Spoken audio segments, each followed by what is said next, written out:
jums, Mārci, nāca līdzi tāda skandalozā režisora slava. Tagad nebaidieties, lūdzu. Es jau iepriekš atvainojos, ka es esmu atnācis. Nē, bet Amanda tā teica, ka būs Mārcis un būs interesanti. Pastāstiet par sevi. Es par sevi neko daudz īpaši nevaru stāstīt. Es vienkārši varu pateikt to, ka darbi ļoti daudz. Visu laiku ir darbs katrs savādāks. Un man pat īsti ir sevi grūti noformulēt kā režisoru, jo īstenībā jādara ne tikai režisoru lietas, bet arī daudz kas cits, kas apkārt notiek un līdzīgi. Jāvēro arī vide, kura nepārtraukti mainās, un visu laiku ir kaut kas jauns. Un pagājuši gadu bija pavasars, un šogad atkal ir pavasars, un šogad atkal notiek 2 Annas. Un tā kaut kā. Es varbūt precizēju, ka mēs varbūt nesākām ar to, ka ar Mārča Bauzes Krastiņa 2. pilnmetrāžas filmu mēs šogad atklāsim festivālu.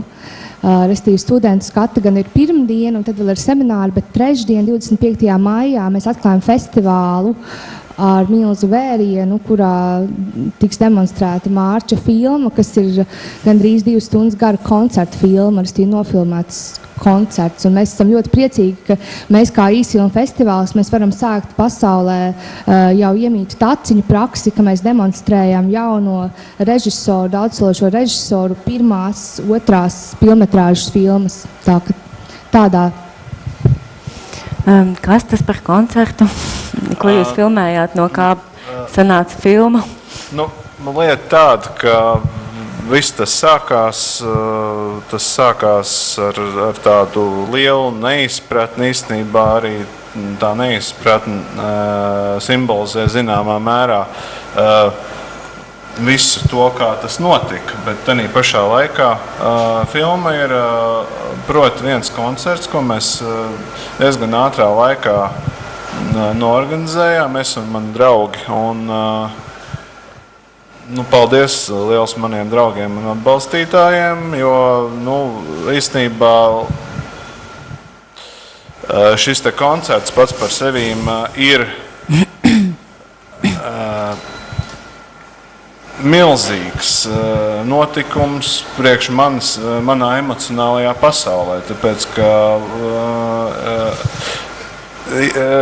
tā filma ir par to, kā dzīvo mūzikā.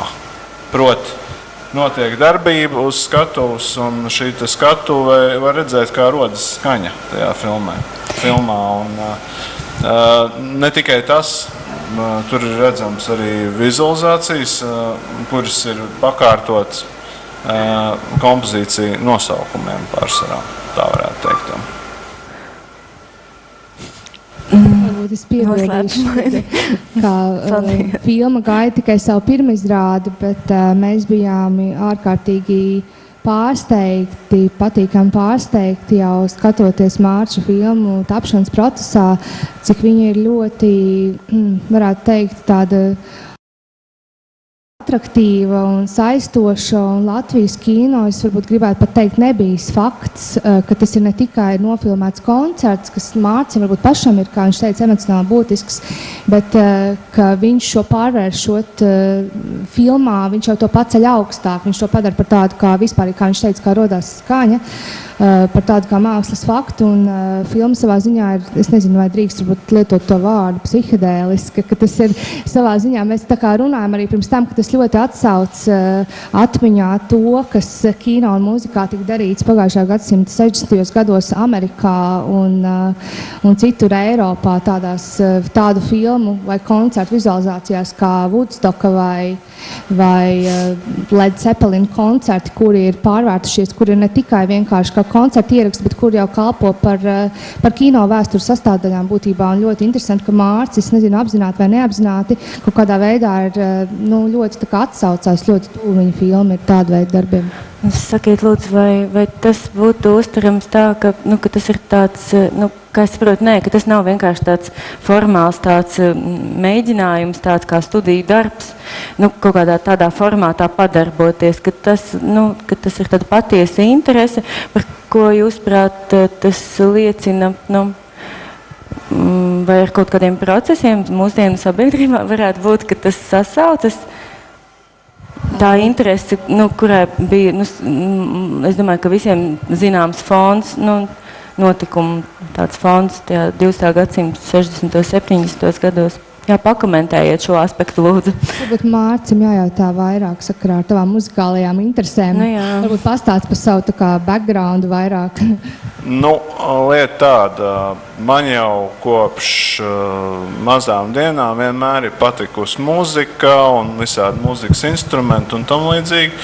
Un tā kaut kā visu laiku dzīvojot un mācoties gan lietišķajos, gan mākslas akadēmijā, tā mūzika visu laiku tā kā velkās līdzi. Un viņa ir tā kā, varētu pat teikt, tā kā tāds spieķis manām citām radošajām darbībām. Un tas otrkārt, es to tiešām daru tikai tāpēc, ka man tas ļoti patīk. Un es tajā nemeklēju absolūti nekādu citu skaidrojumu. Tā varētu teikt, jo tas pārējais savukārt, nu, parasti ir tā, ka pieņemts ir par kaut ko stāstīt, par kaut ko konkrētu, par kaut ko vienmēr vajag kādiem cilvēkam skaidrojumu, kas ir, kāpēc ir un tam līdzīgi, bet es, teiksim, uz to mūziku vairāk skatos tā, ka skaidrojums jau mums visiem ir. Un galvenais ir tas, lai tas izskatās labi, lai tas rada kaut kādu baudījumu. Un pārējās lietas, nu, tie ir tādi vēsturiski sīkumi, tā varētu teikt. Skaidrs. Bet man tomēr jautājums par laiku. Jūs minējāt tādu formulējumu filmēts īstajā laikā. Ko tas nozīmē? Vai tu domā saistībā ar Mārča filmu vai varbūt ar kādu citu filmu? Man liekas, šķiet, ka vispār tikko raksturojot tās filmas, ko tas vienkārši nozīmē, tas droši vien kaut kāds terminoloģiska lieta. Es to varētu paskaidrot, ka šī filma pat par sevīm ir konkrēta diena. Tas ir 11. septembris kaut kā, nu tā vienkārši sanāca, iekrita tāds datums. Un nu, tā filma tika veidot ar konkrētu mērķi. No sākuma ir koncerts, pēc tam būs, nu, tas pirmkārt ir labdarības pasākums, kur tiek ziedots, ja es nemaldos, tas bija ratiņu krēslu pacēlājs VF kultūras pilī. Un nu, no tā, teiksim, no šī pasākuma konkrēti viņš tika taisīts ar mērķi, ka visi ir ieguvēji.